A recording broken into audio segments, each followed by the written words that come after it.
হবিগঞ্জে হামলার ঘটনায় ছাত্রদল সভাপতিকে প্রধান আসামি করে 11 জনের বিরুদ্ধে এনসিপির মামলা। সিলেটে পদযাত্রাকে ঘিরে এলাকায় টানটান উত্তেজনা, বিজিবি মোতায়েন। কয়েকদিনের টানা গ্যাস সংকটে দিশেহারা রাজধানীবাসী, পরিস্থিতি উত্তরণে সরকারকে দ্রুত ব্যবস্থা নেওয়ার তাগিদ।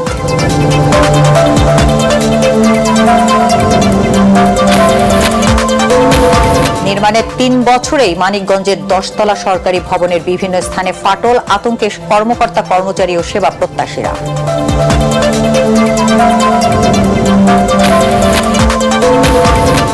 ভরা মৌসুমেও দেখা নেই ইলিশের, দাম নাগালের বাইরে। নদীতে অবৈধ কারেন্ট জালের ব্যবহার ও দূষণ ব্যাহত হচ্ছে উৎপাদন, বলছে সংশ্লিষ্টরা। এবং 24-এর এই দিনে আন্দোলনে নিহতদের জন্য শেখ হাসিনার মায়াকান্নায় ক্ষোভে ফুঁসে ওঠে সারা দেশ। মুখে লাল কাপড় বেঁধে আওয়ামী সরকারকে দেখায় লাল কার্ড।